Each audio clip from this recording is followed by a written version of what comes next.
Bendiciones, hermanos, le damos las gracias al Señor por la oportunidad que nos concede nuevamente y en esta ocasión para poder trabajar la lección 20, en la cual estaremos hablando de un llamado urgente a la gran cena, en la cual estaremos concentrados en el Evangelio de Lucas, en el capítulo 14, específicamente en los versículos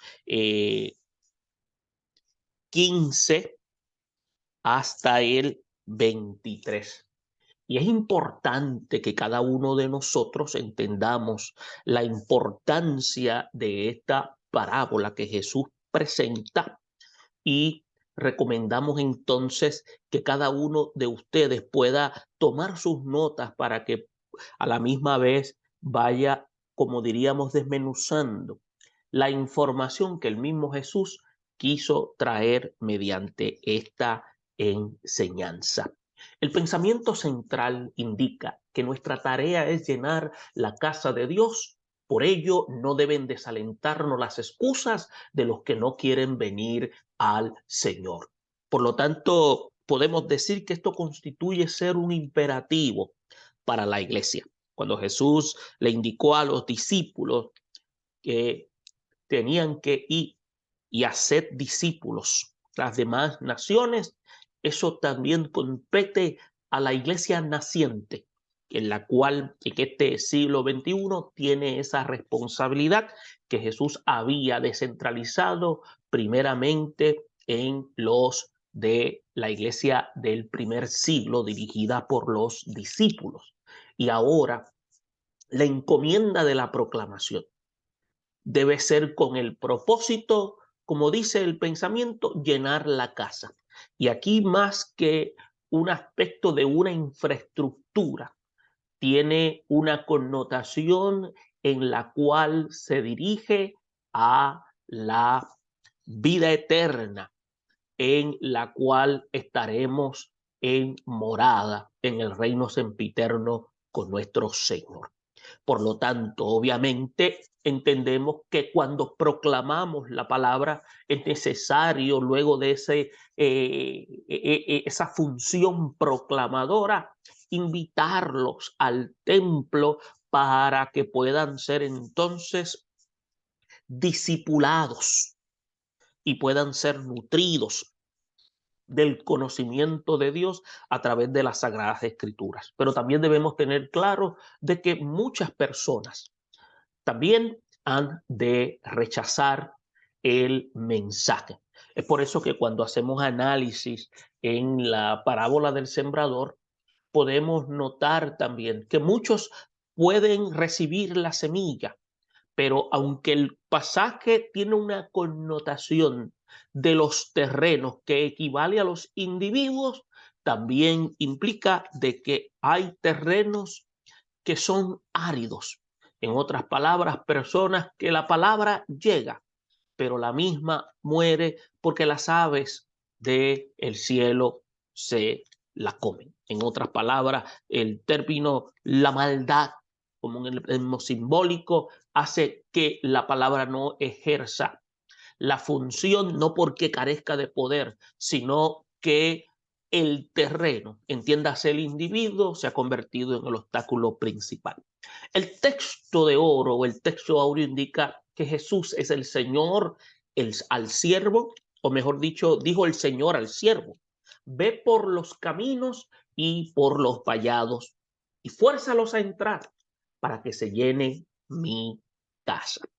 Alusión más bien hablando del reino de los cielos. Y estaremos discutiendo este versículo 23 más adelante en las lecturas. Hay una serie de objetivos que vamos a tomar en consideración y es entender en cuanto al banquete de Dios que hay lugar para todos aquellos que se invitan. Tenemos que entender que este banquete es una participación en la cual estar con el Señor para siempre. Y es una invitación de carácter inclusivo, no importa la condición, Dios lo que está buscando es que la iglesia proclame y haga esa invitación en representación a Cristo para que también ellos puedan ser bendecidos. También no debemos dar lugar al desaliento ante la actitud de los que rechazan la invitación y actuar con insistencia y de manera firme en la misión de traer a otros. Y es importante entender que cuando se habla de insistencia mediante el evangelismo personal, en donde va a haber una interacción, entendemos claramente de que Dios en su providencia y su propósito ha de permitir oportunidades para que nosotros, tanto con el testimonio y también de lo que Dios ha aportado a través de las escrituras y que está imbricado en nuestro corazón, lo podamos compartir de manera constante para que ellos puedan ver que nuestras acciones con lo que declaramos en la palabra son paralelas. Y esto constituye ser parte del trabajo para invitar a otros a Jesucristo. Vamos a hacer lectura de los pasajes y vamos a concentrarnos en el versículo 15 hasta el 24 del Evangelio de Lucas. Y dice de la siguiente manera, dice: oyendo esto, uno de los que estaban sentados con él a la mesa le dijo: bienaventurado el que coma pan en el reino de Dios. Entonces Jesús dijo: un hombre hizo una gran cena y convidó a muchos. Y a la hora de la cena envió a su siervo a decir a los convidados: venid, que ya todo está preparado. Y todos aún comenzaron a excusarse. El primero dijo: he comprado una hacienda y necesito ir a verla. Te ruego que me excuses. Otro dijo: he comprado 5 yuntas de bueyes y voy a probarlos. Te ruego que me excuses. Otro dijo: acabo de casarme y por tanto no puedo ir. Vuelto el siervo, hizo saber estas cosas a su señor. Entonces, enojado, el padre de familia dijo a su siervo: ve pronto por las plazas, las calles de la ciudad, y trae acá a los pobres, los mancos, los cojos, los ciegos. Y dijo el siervo: señor, se ha hecho como mandaste y aún hay lugar. Dijo el Señor al siervo: ve por los caminos, por los vallados, y fuérzalos a entrar para que se llene mi casa. Porque os digo que ninguno de aquellos hombres que fueron convidados gustará mi cena. Y es importante, luego de haber hecho lectura de los pasajes, entender dos aspectos importantes en los cuales vamos a estar trabajando de manera inductiva para así usted pueda discutirlo en su grupo de enseñanza, ya sea a través de estudio bíblico o a través de la escuela bíblica. Algunos todavía mantienen la tradición de hacer los domingos en la mañana y luego reunirse para el servicio general. Pero lo importante que queremos enfatizar a través de esta lectura es lo siguiente. Entre los versículos 15 y 17 vamos a estar hablando de la evangelización, que es una invitación a la cena de Dios. Vamos a estar definiendo qué significa comer pan en el reino de Dios, la gran cena que está preparada y el llamado es uno de carácter urgente, y también vamos a señalar las excusas que dan los invitados en la evangelización hoy. Ahora, el segundo aspecto es el significado escatológico universal de la gran cena. Y entiéndase, cuando hablamos de escatológico, de los eventos futuros. Por lo tanto, entre los versículos 21 al 24, ahí es donde estaremos tocando este importante concepto y estaremos viendo el privilegio de los líderes judíos que es dado a los despreciables del pueblo. Vamos a estar viendo una tercera invitación que se anuncia la salvación a los gentiles, y vamos a estar viendo lo que les espera a los que no acepten dicha invitación. Y luego de haber hecho señalamiento de estos aspectos importantes, tenemos que ver que el Evangelio de Mateo presenta una fiesta de bodas que un rey hizo a su hijo. Y usted lo puede encontrar en el capítulo 22 del 1 al 14. Ahora, Lucas, sin embargo, la describe como una gran cena que estaba preparada, ofrecida para un hombre a cierto número de convidados especiales. En ambos evangelios, usted puede notar que esta parábola tiene como objetivo deplorar la actitud negativa de los judíos al rechazar el llamado de Dios por medio del evangelio.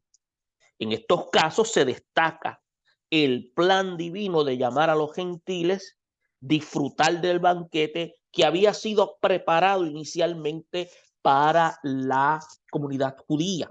Es por eso que usted va a notar que el evangelista Lucas escribe para los gentiles y señala el gran deseo del padre de familia de llenar su casa y las repetidas oportunidades que da a las personas que no habían sido invitadas, con fin de llenar las mesas para aderezar para aquellos que no quisieron venir. Entonces, hay un detalle especial en este evangelio que es la segunda invitación, que es más bien el instante en la cual hay una insistencia de búsqueda de los menos dignos, quienes solo por la gracia de Dios pueden ser participantes de su cena gloriosa. Entonces, en este sentido, vemos cómo el evangelista Lucas es más de carácter universal y provee lo que se llama una entrada a todos los que reciben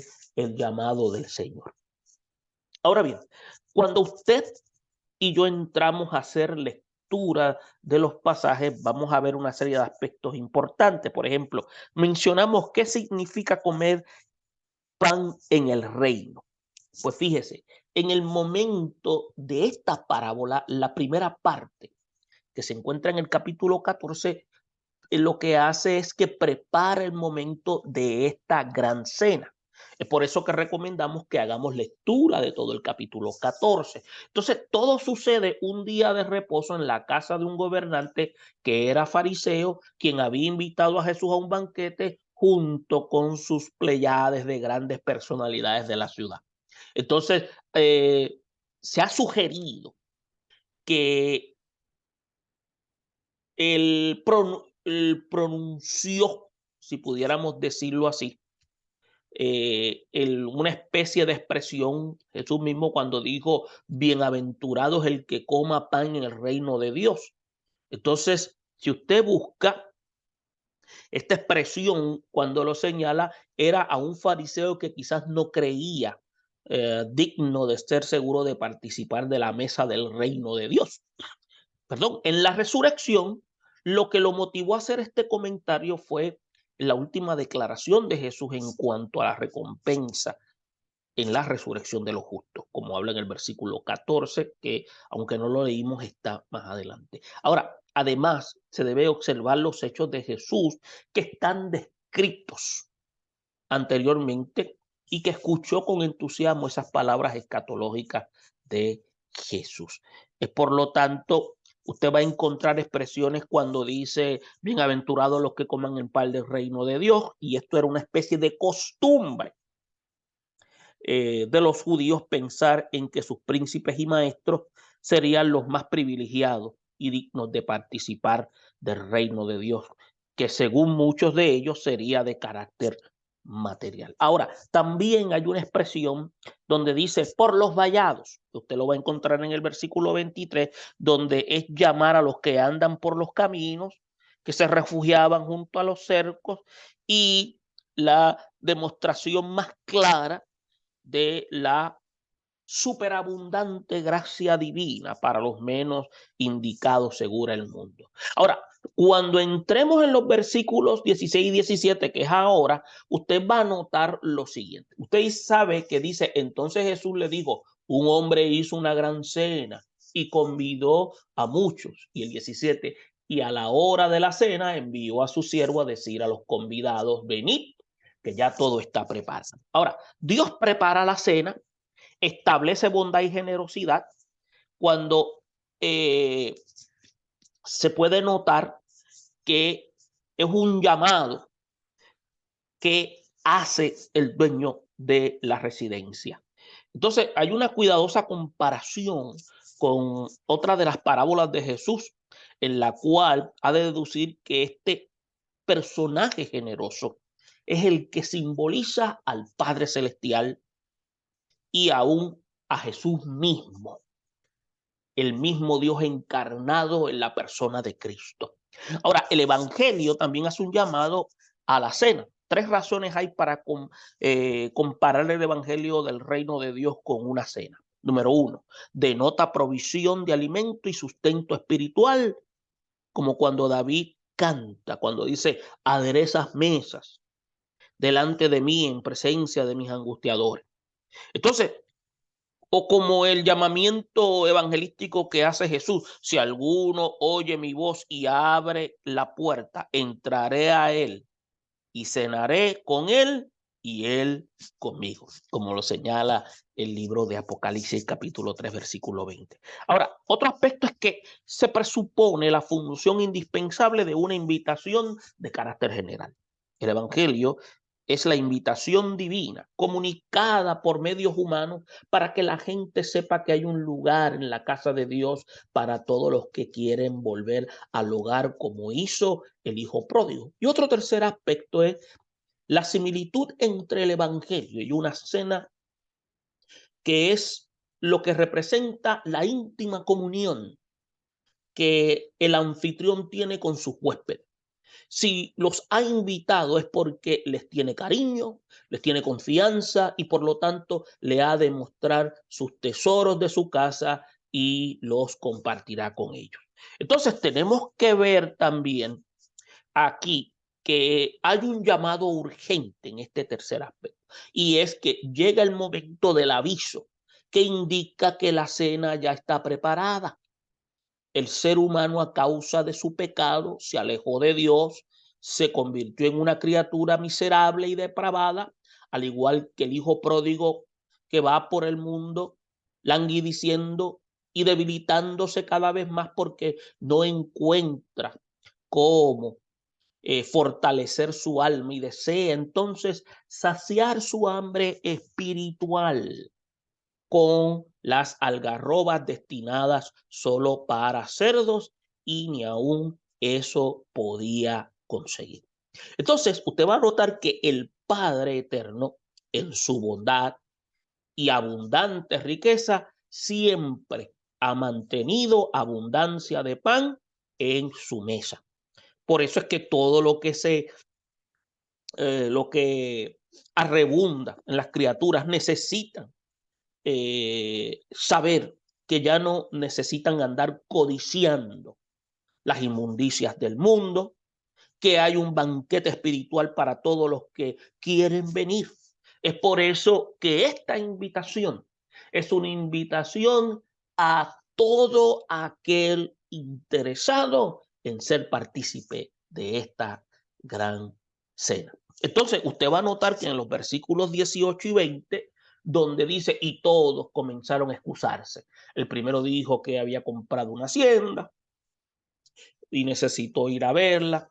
Entonces otro había dicho que había comprado 5 yuntas de bueyes y el otro dijo que acababa de casarse. Entonces siempre el ser humano abusa de su libertad.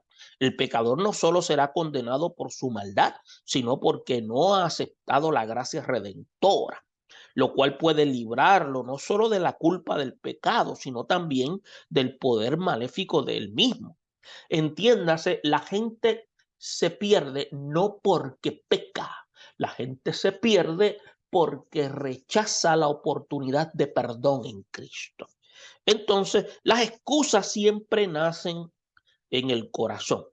Las excusas siempre difieren pero el espíritu es el mismo.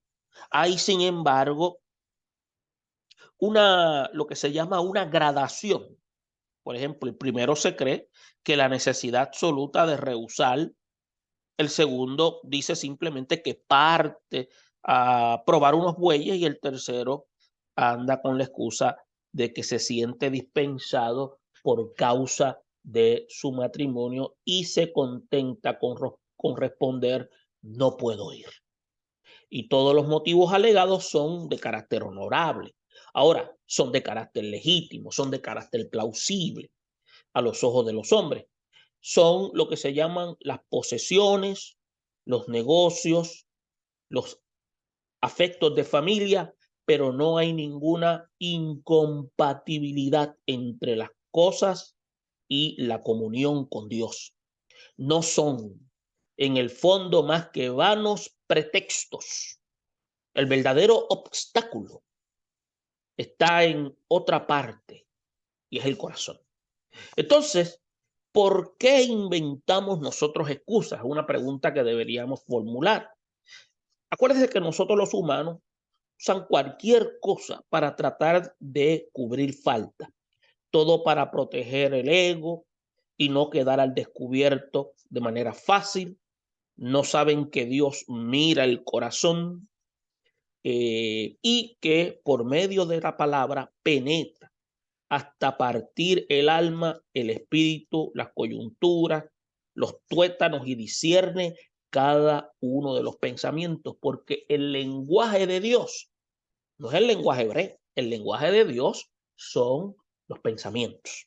Entonces, y no hay cosa creada, como dice la Escritura, que no sea manifiesta en su presencia. Otra pregunta que surge es, ¿qué son realmente las excusas? Las excusas son pretextos para no obedecer a Dios. Por ejemplo, ¿quién compra una hacienda sin verla? ¿Quién compra 5 yuntas de bueyes sin probarlos? ¿Y quién ve el matrimonio como un obstáculo para no poder aceptar la invitación a un banquete, aun si tuviera que pedir que la misma se extendiera a su esposa? ¿Se da cuenta que cuando usted analiza el texto, se da cuenta de que son simplemente excusas?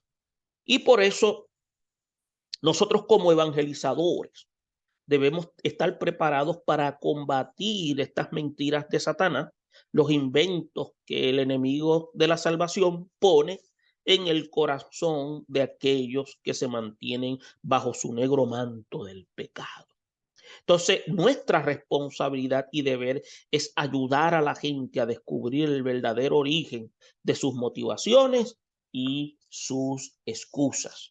Es por eso que algunas de las excusas más comunes de los que no quieren aceptar el mensaje del evangelio son: soy demasiado pecador, no entiendo las escrituras, los cristianos son unos hipócritas, no creo poder vencer las tentaciones, y yo soy mejor que muchos cristianos, como dicen algunos. Ahora no puedo, lo haré más tarde. Dios es bueno y no creo que condene a nadie. Dios no se mete en la vida de nadie. No creo que exista Dios. Todas estas son expresiones que son más bien excusas para no dar el paso para recibir el regalo de la salvación. Entonces, si usted analiza en el versículo 21 al 24, donde habla, escuche bien, donde habla que vuelto el siervo, que hizo saber estas cosas a su señor, entonces dice que el padre se enojó y le indicó al siervo que fuera a las plazas, a las calles, a la ciudad, y que hiciera la invitación a los pobres, los mancos, los cojos, los ciegos.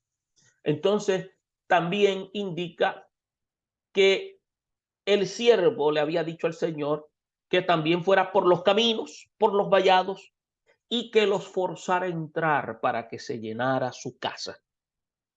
Y después cierra diciendo: porque digo que ninguno de aquellos hombres que fueron convidados gustará de mi cena. Entonces es interesante porque los convidados iniciales son lo que representan a los judíos, a quienes les fue dada la palabra en primer lugar. Antes sus excusas y pretextos para no aceptar el mensaje de los medios de salvación ofrecidos por Jesucristo. Dios abre la puerta a otro pueblo y se gira a una segunda invitación. Y esta invitación se dirige a todos los que no tienen otro albergue que las plazas, las calles, la ciudad. Se puede entender estas palabras al pie de la letra y el informe de Jesús a los enviados de Juan el Bautista.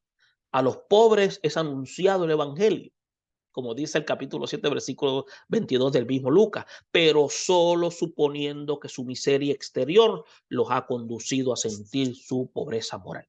Y solo este sentimiento lo hace capaz de aceptar la invitación de responder a ella y entrar a la fiesta. Y de este punto de vista se puede admitir que bajo los rasgos de estos desdichados, Jesús ha querido representar también a los publicanos, los pecadores, a los impelidos por el arrepentimiento. Y es importante recalcar, por ejemplo, cuando la Biblia habla de pecadores en el contexto cultural judío, se está refiriendo a pastores, porque déjeme decirle, el oficio de pastor en aquel tiempo no era un trabajo de honra, era uno de los trabajos de menor valía. Estaban las rameras, estaban los publicanos, estaban los vendedores ambulantes, estaban también los trasquiladores y estaban los que se llaman los gentiles, eran catalogados como pecadores. Ahora Jesús ha corrido lo que se llama la cortina de la sala de reino para revelar estos empedernidos religiosos y a los legalistas que no es la grandeza humana la clave de la salvación. Es más bien esa grandeza es la que obstaculiza que la gente vea su verdad y vea su verdadera necesidad, la cual lo hace en su vida estragos a su alma.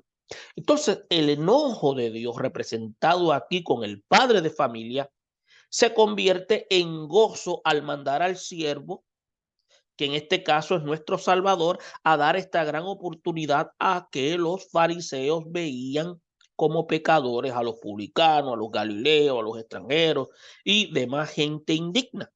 Y no obstante, en esta segunda invitación se mantiene dentro de los límites de la ciudad. Y usted está viendo cómo a través de esta parábola el Señor está declarando que el mensaje del reino es uno de carácter universal. Entonces usted va a notar que la tercera invitación que se encuentra en los versículos 22 y 23, que habla de los que andaban errabundos por los caminos y por los vallados.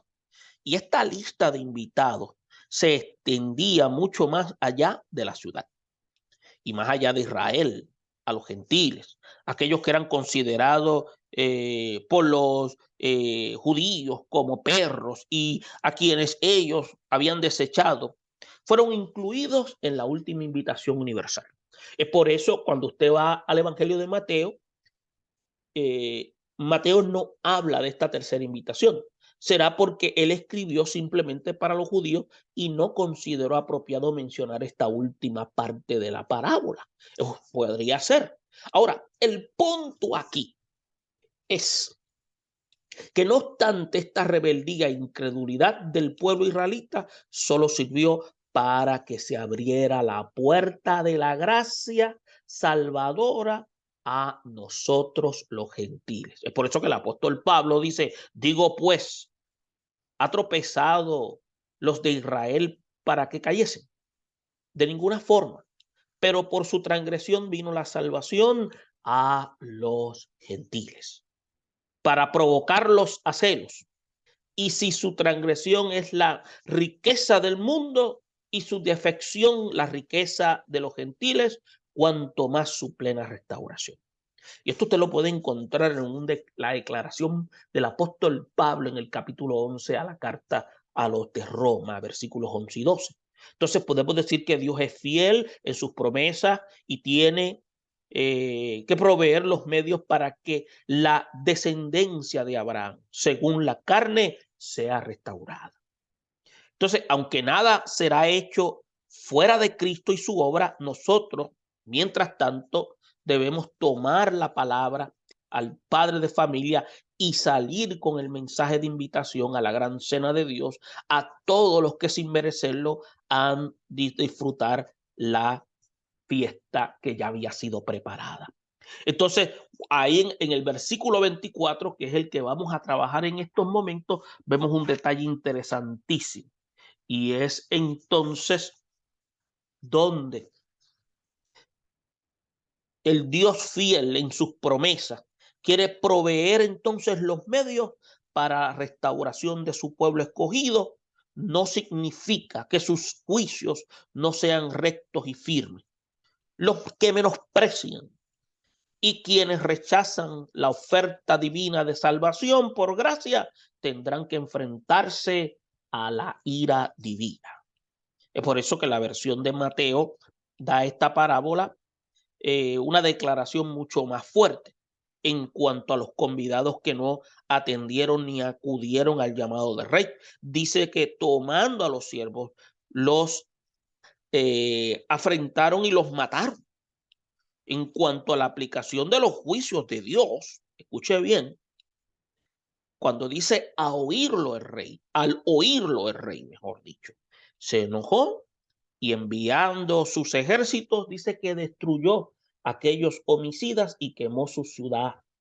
Algunos tienen en poco las advertencias divinas, pensando que como Dios es tan bueno, jamás ha de requerir hacer daño a ninguna de las criaturas, no importando lo que éstas hagan o dejen de hacer. Y este es lo que se conoce como una especie de falsa esperanza. A los que juegan con las cosas de Dios y viven una vida de desenfreno o concupiscente. Se olvidan de que la paciencia de Dios tiene un límite. Si bien uno de sus atributos es la bondad, de igual importancia lo es su atributo de justicia. Entonces, Jesús mismo explica que el que rehúsa creer en el Hijo no verá la vida, sino que la ira de Dios está sobre él. Entonces, si usted analiza, Lucas es de por sí muy terminante. ¿Y por qué lo decimos? Porque fíjese, él dice, porque os digo que ninguno de aquellos hombres que fueron convidados gustará de mi cena. En otras palabras, cuando el amor de Dios ha sido pasado por alto, no queda más que el juicio sin misericordia para los que han tenido un poco de su plan salvador, o lo han tenido en poco, mejor dicho, el plan salvador. Tenemos pues, no sea que permaneciendo aún en la promesa de entrar en su reposo, nosotros parezcamos de haberlo alcanzado. Entonces, es por eso que también a nosotros se nos ha anunciado las buenas noticias o las buenas nuevas, como también se las anunció a ellos. Pero no las aprovecharon al escuchar la palabra. Por no oír, acompañada de fe en los que oyeron, entonces, ¿qué sucede? Eso trajo consecuencias nefastas para su vida. Hoy más que nunca tenemos que tomar en serio la invitación de Dios a la cena del Evangelio. Estamos viviendo en los últimos días de la dispensación de la gracia. Jesús comparó estos tiempos previos a su segunda venida como los días de Noé. La gente escuchaba el mensaje de Noé y veía su afán por construir el arca de salvación para todos los que querían entrar, pero nadie atendió el llamado. Mas como en los días de Noé, dice la Escritura que así será la venida del Hijo del Hombre.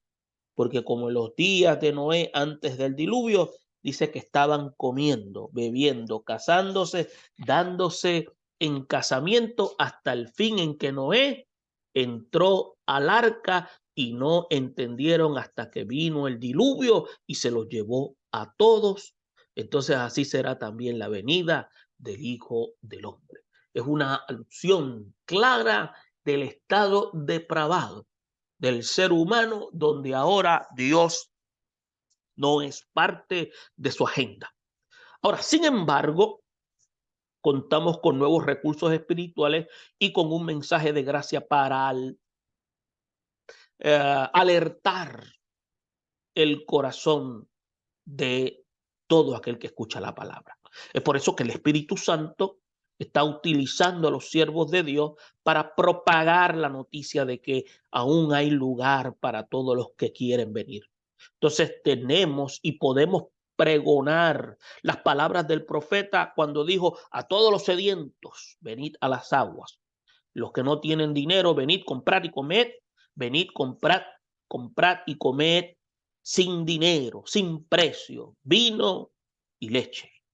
Ahora, ¿cómo podemos sentarnos a comer y disfrutar de todas las bendiciones que el Señor conoce a los creyentes, sabiendo que muchos están afuera, por las plazas y las calles, por los caminos, por los vallados, deseando llenar su vientre de las algarrobas que comen los cerdos? Y ni aún eso comen, siguen. Y el Señor nos haga sentir la urgencia de anunciar al mundo sus bondades abundantes y que nuestras palabras suenen como dulces melodías a los oídos de los que necesitan este festín espiritual. Nosotros podemos ser capaces de salir una y otra vez para forzar, si es necesario, a los que perecen de hambre y traerlos a la bendita comunión con el Señor. Y es por eso que podemos decir a manera resumida que era una costumbre de los reyes y gobernantes y personas ricas preparar banquetes e invitar amigos de renombre en la comunidad. Ahora, Jesús fue invitado por muchos de estos, que más bien querían hacerse populares o demostrar la grandeza de sus posesiones. Pero sin embargo, hubo algunos que lo invitaron por su amor hacia él y con el deseo de escuchar sus enseñanzas, las cuales botaban de sus labios en toda ocasión para construir el alma abatida. Es por eso que en un día de reposo, fue invitado un gobernante que era fariseo. Mientras compartían los alimentos, tuvo la oportunidad de sanar a un hidrópico, reprochar a los que buscan los mejores lugares en la mesa y censurar a su anfitrión por no acordarse de los pobres y necesitados al girar sus invitaciones. Es por eso que en el contexto de esta exhortación, él habló que los que son benignos son los menesterosos, que tendrán mejores recompensas en la resurrección. Y esto lo que hizo es que motivó a los huéspedes a celebrar la dicha de comer pan en el reino de los cielos.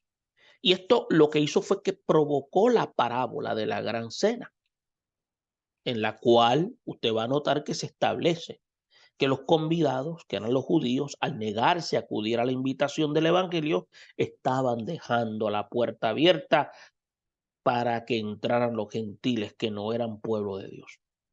En esencia, la parábola de la cena no es más que un señalamiento del mensaje de esperanza para todos nosotros que sin merecerlo hemos sido llamados con amor a tener comunión con el Padre y con el Hijo, y a última hora expresó Jesús su invitación diciendo: he aquí yo soy la puerta y llamo, si alguno oye mi voz y abre la puerta, entraré a él, cenaré con él conmigo. Entonces es nuestro deber tocar puertas para que den entrada a su bondadoso Salvador antes que su amor se convierta para ellos en ira, de acuerdo a lo que señala Juan 3:36.